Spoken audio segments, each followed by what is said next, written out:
Hey everybody, it's Ashton here, and I hope you're having a beautiful day. As you may know, I am a professional graphic recorder, which means I create live illustrations during events, either virtual or in person.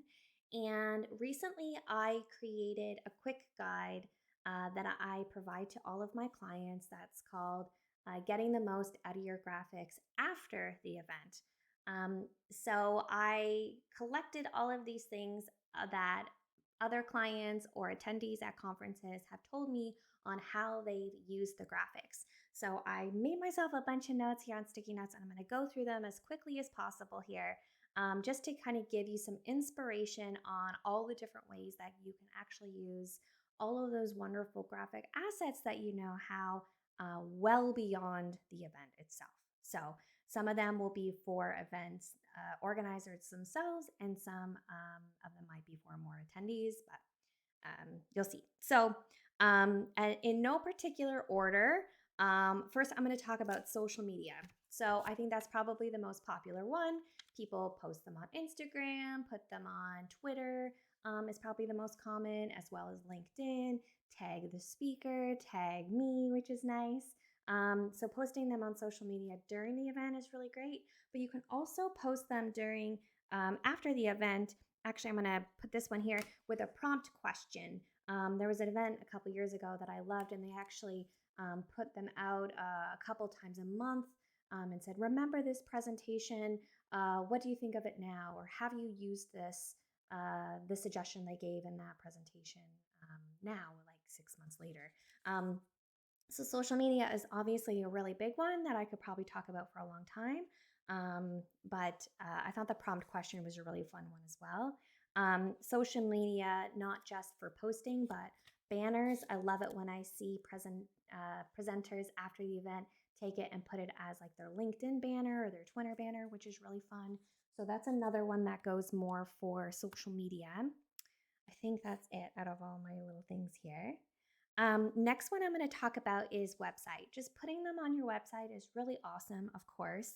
I've seen people kind of use them in blogs, which is really great, you know, a write up of the event, or if they're like highlighting a specific speaker or whatever.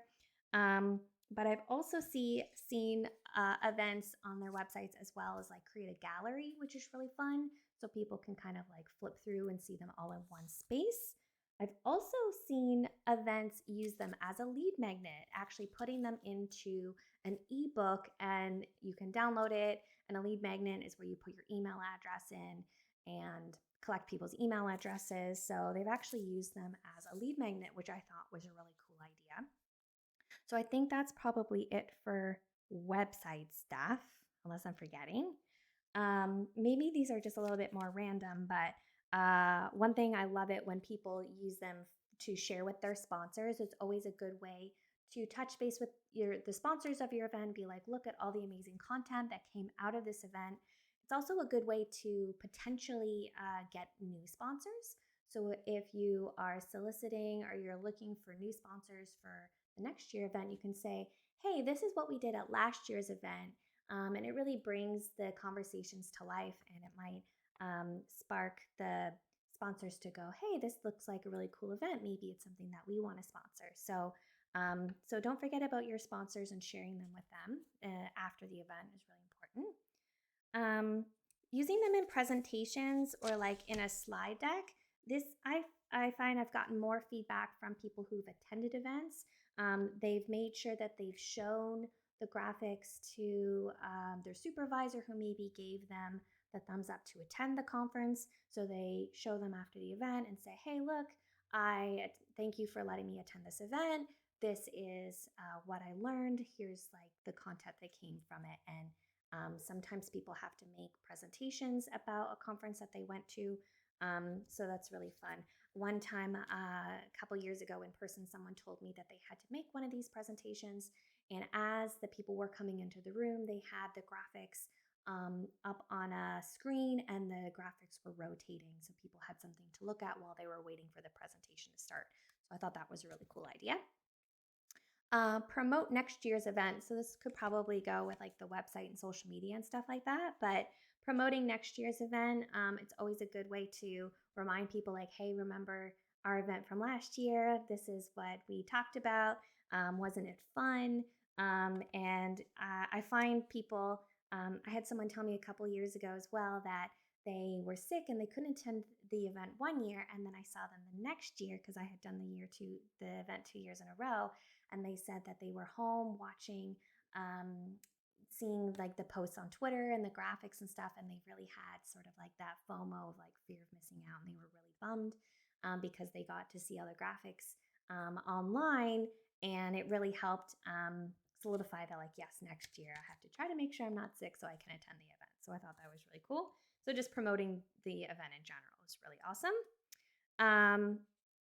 A random one here is a little bit, I've had events that do the post recordings, put the recordings on YouTube. They use the graphics as thumbnails.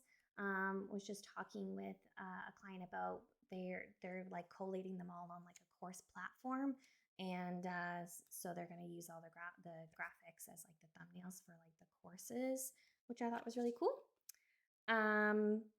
This one always makes me smile and I see it, is people take the graphic and put it as like their Zoom background, which is really fun. That's pretty self-explanatory, but you can go into your settings and choose an image and have it as your Zoom background, which is really cute.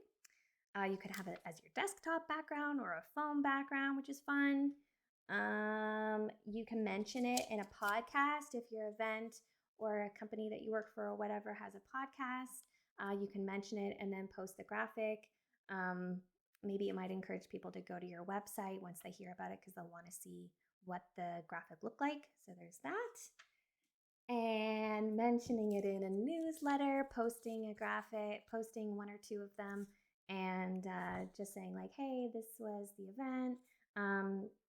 Certainly you can do it like right after the event, but you can use it also like in social media and post it like months later and be like, hey, remember this thing? So posting it in your newsletter just brings a little bit of color and life to that. So I think the last two here are more about printing. Probably one of the most common things that people do is they print the graphics and send them. I guess I should say, if I'm doing a virtual conference, they print them and give them and mail them out to the speaker after the event. People really like to have sort of like that tangible thing that they can frame and hang on their wall as like a memento. So that's really fun when people print them. I've started offering that as well. People can just like work through me and I'll print it and send it out to people as well, which is really fun. If you're doing any other type of printing, like maybe you're sending out a thank you card to a sponsor or to an attendee or to a speaker, or if you're sending out postcards to get like feedback or whatever, basically any time where you're going to be like printing something, you can send it out to the people after the event. So okay, I talked really fast, and I'm sure there's more, but I just went through the document that I have and pulled out most of them. I think that's pretty much most of them. But yeah, I hope that was really helpful. If you have any questions about graphic recording or anything at all, please let me know. And if you have any suggestions for future videos or questions that I can answer through a video, I would love to do that. So please comment below and do that. So, okay, I hope you have a beautiful day, and we'll definitely see you on the next video.